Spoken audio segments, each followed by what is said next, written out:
He was best known as the logical Mr. Spock from Star Trek. Today, the world is mourning the loss of actor Leonard Nimoy. Good afternoon. This is the KTLA 5 News at 1. I'm Glenn Walker. And I'm Mary Beth McDade in this afternoon for Lou Parker. Leonard Nimoy earned a permanent place in pop culture as the iconic science fiction character Mr. Spock. But he was also known for roles on various other shows, directing, and even a singing stint. And Nimoy died at his Bel Air home this morning at the age of 83. KTLA's Sam Rubin takes a look back at a career that lived long and prospered.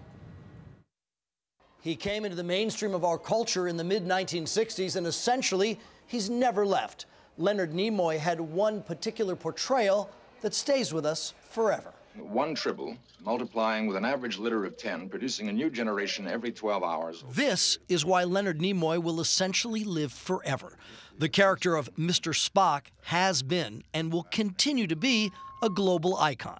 A most fascinating thing happened. Nimoy was born in Boston in 1931, and he left Boston College to come to Hollywood and pursue acting. Minor roles in major television shows like Perry Mason led to a major role in a television series that initially was not appreciated at the time. As Nimoy told me, during his first Hollywood Christmas parade, producers couldn't even get his name right. When we did the first season of Star Trek in 1966, and Bill Shatner and I were invited to ride down the Hollywood Boulevard Parade, the Thanksgiving Day Parade, and the announcers were announcing who's coming down the cars so people on the sidewalks and audience would know who to expect. And I heard the man say, "Here they come, the stars of the new television series Star Trek. Give a big welcome to Captain Kirk and Mr. Spock, William Shatner and Leonard Nimoy." But Star Trek fans could. And even though the series only ran initially for 3 years, the subsequent spin-off shows and films have established the Star Trek world forever. Nimoy told us why the show and movies have endured.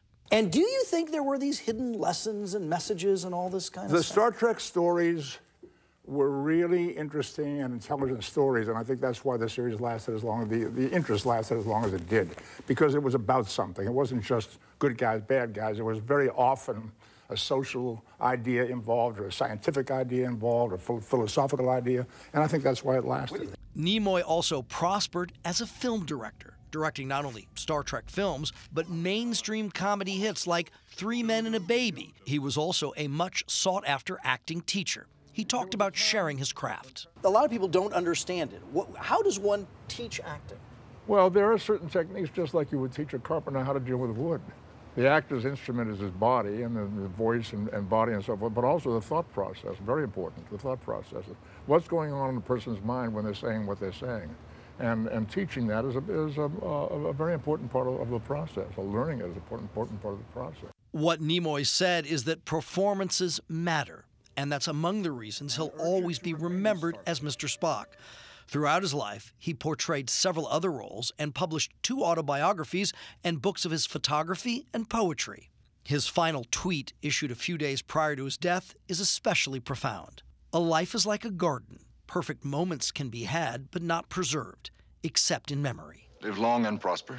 Leonard Nimoy, indelible in our memories, was 83 years old. I'm Sam Rubin.